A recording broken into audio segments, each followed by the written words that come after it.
रसूल करीम अलैहिस्सलाम ने फरमाया, जामे तिरमिजी में मौजूद है, फरमाया मैं जा रहा हूं पर तुम्हें दो बड़ी भारी बड़ी वजनी चीजें दे के जा रहा हूं। सिहा सित्ता की रवायत, दो वजनी चीजें तुम्हारे बीच छोड़ के जा रहा हूं, अगर इनको थाम के रहोगे तो कभी गुमराही तुम्हारे पास नहीं आएगी। या रसूल अल्लाह वो कौन कौन सी? फरमाया एक अल्लाह की किताब दे के जा रहा हूं और दूसरा अपना खानदान दे के जा रहा हूं। अगर अहले बैत नबुव्वत को थामे रहोगे, हमारे बुजुर्गों ने लिखा है कि ये जो हुजूर ने किताबुल्लाह और फिर अपनी अहले बैत का तज़किरा फरमाया, तो इसका मतलब ये है कि थ्योरी देखनी हुई तो कुरान देखना, और प्रैक्टिकल देखना हुआ तो अली और फातिमा को देखना, हसन और हुसैन को देखना, इनको देखना। नबी करीम अलैहिस्सलाम के अहले बैत मिनारा नूर हैं, इनकी मोहब्बत, इनका प्यार क्यों भला? इसलिए कि ये वो खूबसूरत लोग हैं जिनको खुद मेरे नबी पाक ने तराशा है। इनकी सीरत में जितने रंग हैं वो रसूल करीम ने खुद भरे हैं। इनकी एक एक बात का ख्याल नबी पाक ने रखा है। हुजूर ने अज खुद इन्हें अपनी सोहबत अता की है। ज्यादा दूर नहीं था, सैयदा फातिमा का घर मस्जिद नबवी के साथ था। अल्लाह के रसूल दिन में 2 दफा जाया करते थे। फिर भी कभी कभी फरमाते, फातिमा मेरा दिल करता है आज मैं रात तेरे घर में क़याम करूं। तो सैयदा फातिमा ज़हरा फरमाती हैं कि आमिना के लाल इस तरह भी मेरे घर में क़याम करते थे कि हुजूर चारपाई पे लेटते थे तो एक कंधे पे इमाम हसन का सर होता था और दूसरे पे इमाम हुसैन का सर अक़दस होता था। और फरमाती हैं रात को कभी असनैन करीमैन दूध मांगते तो मैं उठती दूध देने के लिए, तो हुजूर फरमाते लेट जाओ आज मेरे साथ सोए हैं तो दूध भी मैं ही पिलाऊंगा। तो महबूब उठते उनके लिए दूध लाते बर्तन से निकाल के। हुजूर ने उन्हें वक्त दिया और फिर उनकी छोटी छोटी चीजों का ख्याल रखा। सही बुखारी में मौजूद है। तरबियत पर तवज्जो दी। इमाम हुसैन तशरीफ लाए, अभी उम्र मुबारक 7 साल के करीब थी। मस्जिद नबवी में सदके की खजूरों का ढेर लगा हुआ था। छोटा बच्चा जो होता है नाबालिग, उस पर शरीयत के अहकामात नहीं आते। सदके की खजूरों का ढेर था मस्जिद नबवी में। ये तरबियत है, ये ट्रेनिंग है जो अल्लाह के महबूब ने खुद उन्हें अता फरमाई। सदके की खजूरों का ढेर था। इमाम हुसैन हुजूर के साथ आए तो इमाम अली मकाम ने ना एक खजूर उठा के मुंह में रख ली। शारहीन ने लिखा है लगता यह है कि कई दिनों की भूख थी, क्योंकि ये फाका अहले बैत का बड़ा महबूब है। मजबूर नहीं थे, वो तो खजानों के मालिक थे, पर गरीबों से मोहब्बत की वजह से फाके किया करते थे। ये उनकी पसंद है फाका करना। तो एक खजूर इमाम अली मकाम ने रख ली तो अल्लाह के रसूल ने गले में उंगली डाल के निकाल दी। तो फरमाया हुसैन ये सदका है, ये मेरी अहले बैत के लिए दुरुस्त नहीं है। हुजूर ने खुद तरबियत की। और फिर सैयदा फातिमा ज़हरा ने ना अपने बच्चों को तराशा, उन पर मेहनत की। मैं अक्सर गुजारिश करता हूं दोस्तों से, मैं कहता हूं करबला का वाकया कोई हादसाती नहीं है, इसके पीछे पूरी एक लॉजिक है, इसके पीछे पूरा एक फलसफा है। ऐसे ही कोई आदमी 3 दिन भूखा प्यासा रह सकता है। किसी आदमी को सुबह उसने खाना खाया और शाम तक खाना ना मिले तो टांगे कांपती हैं।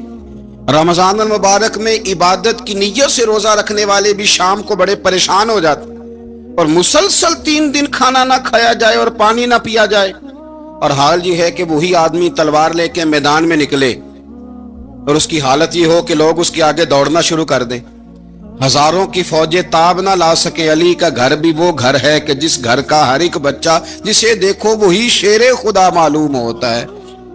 ये कोई आसान है? इसके पीछे पूरी एक इसके पीछे फलसफा है। इमाम राजी की तफसीर कबीर देखिएगा। इमाम राजी कहते हैं कि सैयदा फातिमा ज़हरा रदी अल्लाह ताला अन्हा के दोनों शहजादे हसनैन करीमैन बीमार हो गए तो सैयदा ने मन्नत मांगी कि बच्चों को शिफा होगी तो 3 रोजे रखूंगी। शिफा हो गई, रोजे भी रख लिए। और जब मौला अली शेर खुदा रोजा रखने के लिए बेदार हुए, सैयदा फातिमा ज़हरा बेदार हुई तो इमाम हसन और हुसैन भी उठ गए। 7-8 साल की उम्र। अम्मा जी हमने भी रखना है। सुबह खजूर और दूध से रोजा रख लिया गया। ऐन इफ्तारी के वक्त मौला अली कहते हैं फाके चल रहे थे, कहीं से मैं जौ लाया थोड़े से। सैयदा फातिमा ज़हरा ने पीस कर रोटियां पकाई। वो वक्त जो बड़ा मुश्किल होता है इफ्तार का, कहते हैं उस वक्त जब खाने के लिए बिल्कुल हाथ आगे बढ़ने लगे और उम्मीद थी कि अभी सैयदना बिलाल अल्लाहु अकबर कहेंगे तो रोजा खुलेगा, लेकिन अभी चंद ही मिनट रहते थे कि दरवाजे पर एक फकीर ने सदा दी। कहने लगा सारे मदीने के दरवाजे खटखटा आया हूं, कहत है फाका है, ए रसूलुल्लाह के खानदान वालों, मैं यतीम हूं। किसी ने बताया है कि और कोई दरवाजा खुले ना खुले, सैयदा का दरवाजा तेरे लिए जरूर खुलेगा। क्या यतीम को रोटी मिलेगी? तो हजरत मौला अली ने बच्चों की तरफ देखा ही था कि इमाम हसन सारी रोटियां जाके दरवाजे पे दे आए। खजूर और पानी से इफ्तार हो गया। सुबह फिर खजूर और दूध से रोजा रखा। इमाम राजी कहते हैं ऐन वो वक्त जब इफ्तार का टाइम आया तो फिर दरवाजे पे किसी ने सदा दी, कहा रसूलुल्लाह के खानदान वालों, मैं मिस्कीन हूं, रात से रोटी खाई है, न सुबह खा सका न दोपहर। किसी ने बताया है कि इस दरवाजे से खाली कोई नहीं जाता। इमाम हसन ने फिर सारा लंगर उठाया और फिर जाके दे दिया। तीसरा दिन फिर हुआ। मुझे लगता है जब इफ्तार का टाइम आया होगा ना तो ये खुद ही सारे दरवाजे पे देखते होंगे, ये कोई आया नहीं लेने वाला अभी तक। लगता है कि नजरें दरवाजे पे थी। ऐन इफ्तार के वक्त 3 रोटियां जब जौ की पक के आई, एक भिखारी ने सदा दी, कहने लगा मैं कैदी हूं, आज ही कैद से रिहाई मिली है, पहले दिन किसी के दरवाजे पे सदा मिली है, दी है रोटी मिलेगी। इमाम हसन वो खाना दे के वापिस लौटे। खजूर और पानी से इफ्तार हुआ और जैसे ही मस्जिद नबी में तीनों बाप बेटा नमाज पढ़ने गए तो मौला अली कहते मुझे बताना नहीं पड़ा, रसूल करीम ने मेरी तरफ देख के फरमाया, अली तेरा, फातिमा का, हसन और हुसैन का 3 दिन वाला अमल खुदा को भी बड़ा पसंद आया है और मोहम्मद मुस्तफा को भी बड़ा पसंद आया, बड़ा पसंदीदा अमल। मैं कहता हूं कि हजरत फातिमा ने ना उनकी तरबियत पहले ही कर दी थी, 3 दिन बगैर इफ्तार के रोजा रखने की। वो ट्रेनिंग घर से हो चुकी थी। अब मैदान करबला में 3 दिन भूखा प्यासा रहना उनके लिए मुश्किल नहीं था। वो तो उन बच्चों के लिए मुश्किल होता है जो खाना देर से पकने से बर्तन तोड़ने शुरू कर देते।